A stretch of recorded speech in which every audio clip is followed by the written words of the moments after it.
But it's also a legal issue. What about contract law? Article 1, Section 10 of our Constitution says that the state shall do nothing to impair the obligation of contracts. There's a case that goes back to 1817. I think it's Woodward versus the Board of Education or something like that. Dartmouth Board of Education. But this issue was even brought up then. Because what had happened at this point in time, some land was given to the Board of Trustees, and the Board of Trustees had to do something with the land, but the state wanted to confiscate the land. This was before the United States was even formed. And the court said that they had to uphold the validity of the contract. The state should not do anything to impair the obligation of the contract. The Board of Trustees were able to do what they wanted to do. I think that's the essence of it. But the judge also remarked, what about divorce? Is marriage a contract? And basically what he said is this is an issue that we're going to have to decide in the future. I believe when the state, without exception, except for the very, very rare cases, says that, the contract can be broken. And by the way, usually if you break a contract, usually the person who breaks the contract has to give some type of recompense to the person against whom it's broken. I broke the contract and I get the profit. No. I broke the contract, but I have to recompense you somehow. But our divorce courts are not this way, our family courts are not this way. Our laws, for whatever they are unconstitutional, unjust, ungodly, immoral laws, do not reflect what everybody knows by nature should be the case. But what has happened with no-fault divorce, there is no longer any protection for the institution of marriage. And when I say this, is why do you get married? What's the purpose of it? Well, maybe there's tax benefits, maybe you want to be recognized by society. You want the legal status. That your legal status changes from single to married. How unjust is it that without any reason except that by state fiat, basically, in somebody's petition, your legal status gets changed against your will? So it's not just the idea of you losing assets or access to your children, daily interaction with your children, but your whole legal status can be changed. For what? Did you do something? If I did something, put me in front of the court. Try me for something. Fine me. Imprison me. But instead you're going to destroy the family? This is barbaric.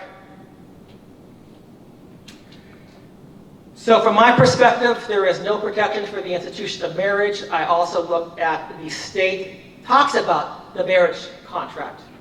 I believe the state is in dereliction of its duty to protect the legal contract. The state actually does protect contracts, except the marriage contract.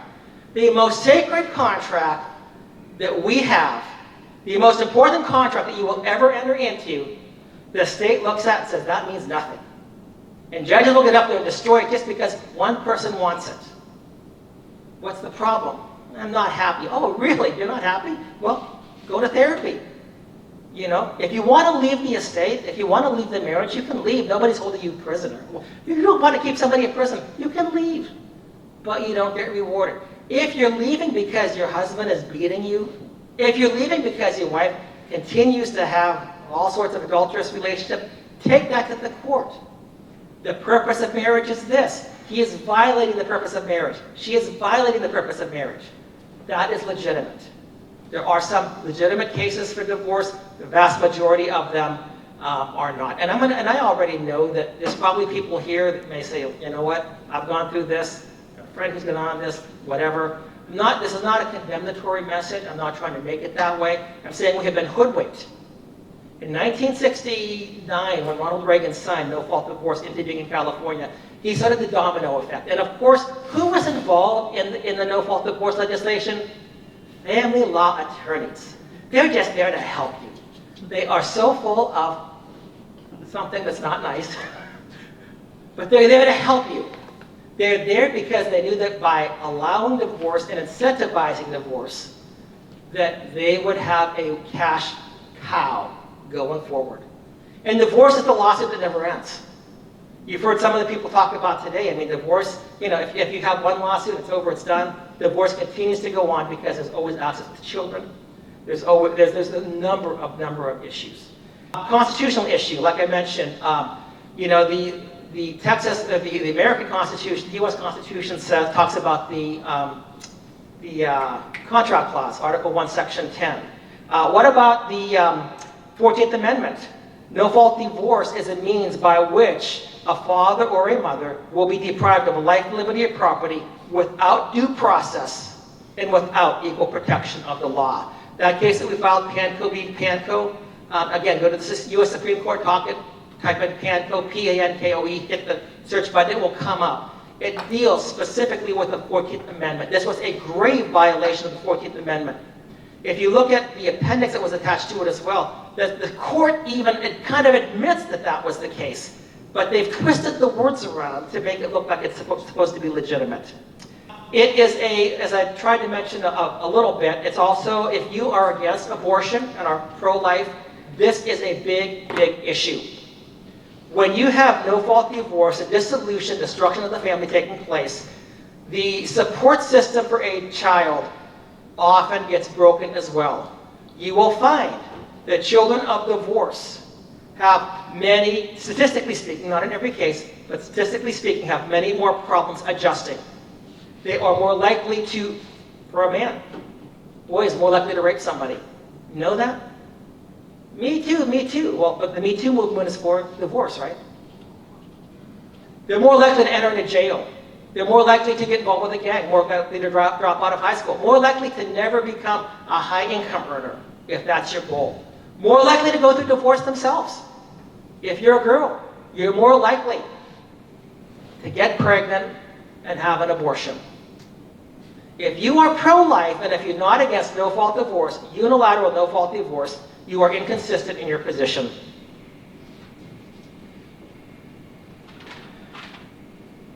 It is a parental rights issue. There are Supreme Court cases that talk about the fundamental right of parents. And yet, when you go to divorce court, and especially do something like unilateral, no-fault divorce, and a judge says, you're the parent, you become visitor, you're the paycheck, you're the wallet, you're the purse, and you can see your kids every so often. My parents went through divorce. I hated it. I look at my childhood as being before the divorce and after the divorce. That's what I looked at it as. Divorce was not in the best interest of the children, I can tell you that. But the one thing was, is back then, we were able to move to where we wanted to. There was no judge saying, I'm sorry, but you can only see your father every other weekend, you can only see your mother on Wednesdays and whatever. For parents that created children, it took two parents to create a child, it takes two parents to rear a child. Children need both parents. As I mentioned also, it's a language issue. Can somebody please tell me what insupportable means? I was at a GOP, before I got the GOP platform changed, I talked to some people and said, can you tell me what insupportable means? I'm like, no. Can you tell me what irreconcilable differences means? And is this a trick question? No. It's just, what does it mean? You don't know what it means, but you're using this as a basis for a legal decision? Are you crazy? This has been going on in Texas for almost 50 years. It's been going on in the United States for over 50 years, since California. We can't even, the best interest of the child. What does that mean? Jesse was up here, he told you. Nobody knows. It's an opinion. It's an opinion that he has that another judge might disagree with. It is an opinion made by a stranger. And this is horrific. If you're fiscal conservative, you have to look at it as being a fiscal issue. No-fault divorce in general, creates burdens to the taxpayers. So let me just say, hey, you know what? You say, hey, if you want to get a divorce, no problem, but we're going to charge you some money. But wait a minute, it's not my divorce. But all of these programs that come along, that we have to, the different programs that help bring the families through this stuff, you're paying for, you're funding.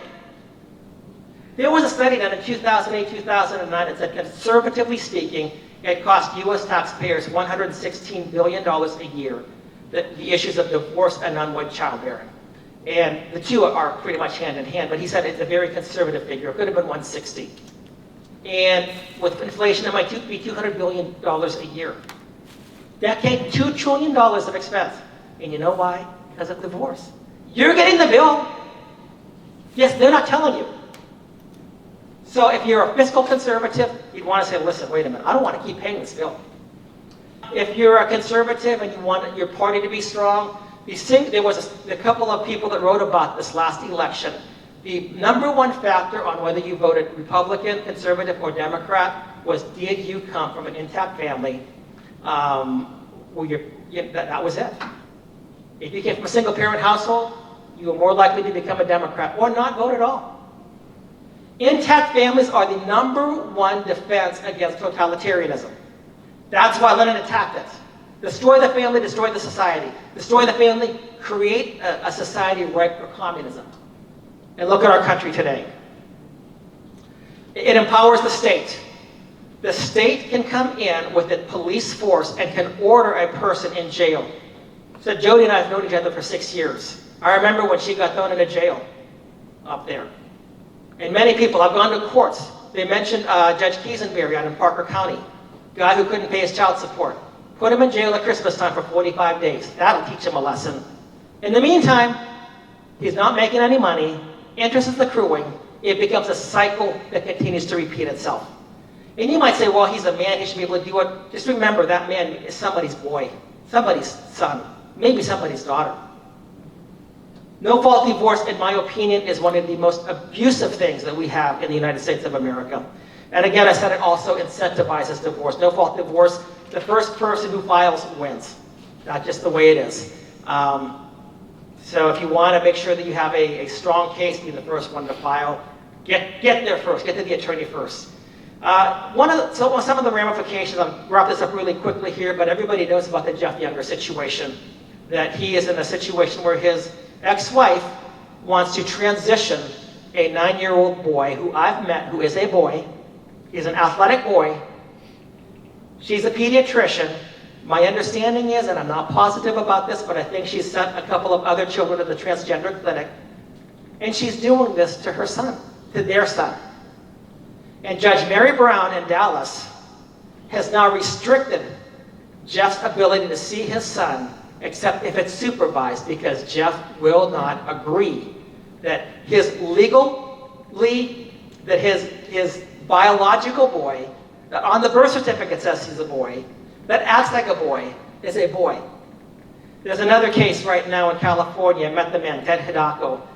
In 2020, the California Supreme Court Justice, I believe her name was Joni Hiramoto, was questioning him and basically said, so what happens if your son wants to identify as a Queen of England? And he made the mistake of referring to him with the pronoun he. So guess what happened?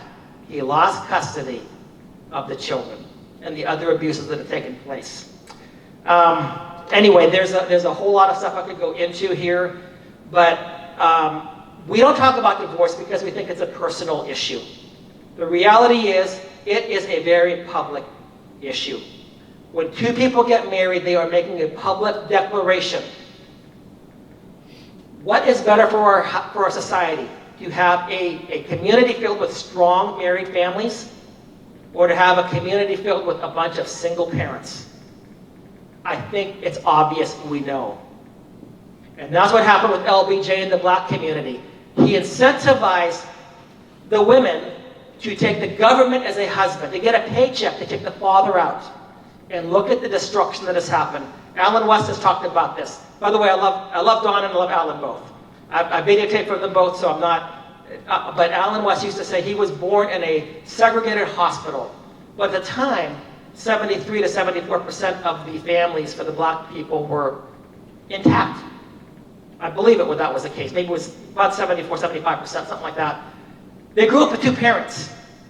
LBJ implemented a program to destroy the black community, and today you have about 24% of black children being raised in intact families.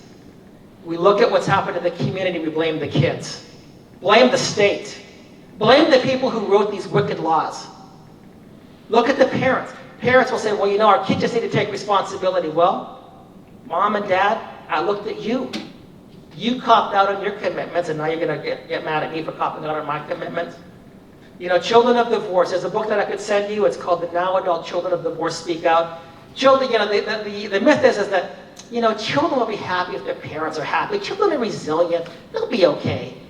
But as Jody has said many times, and as you know through her, children are not resilient Often they're manipulated. Often they're broken. Often they're trying to struggle. How do I go through, find the next day? What about children of divorce committing suicide? Why do you think there's drug addictions? Why do you think I don't have my daddy, so the gang becomes my daddy? I don't have my mom, so I go finding the next girl so that I can, I have some type of feminine love. And we have a bunch of babies running around with no dad. Anyway, that's it. Like I said, this has been the thing that I've been fighting the most. People know me as fighting for grandparent rights and other things, but no fault divorce, it is the biggest evil. Ronald Reagan said it was his biggest mistake that he made in public office. My Huckabee said it is the worst thing that has happened to America.